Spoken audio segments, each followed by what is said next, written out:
Alhamdulillah ya, hari ini kami produksi lagi ya. Sambal cengkeh siap santap pala dapur Itayudis. Sambalnya Wong Palembang yang rasanya asam, manis, gurih, asin, pedas, lemaknya. Nah, seperti ini ya proses pembuatan sambal cengkeh.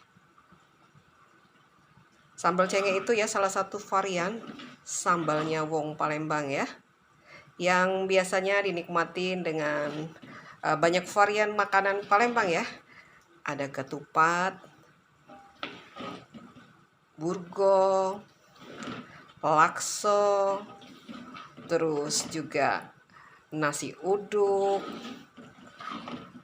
dan banyak varian makanan yang lainnya yang rasanya luar biasa disantap dengan sambal cengkeh yang lemak nian seperti ini.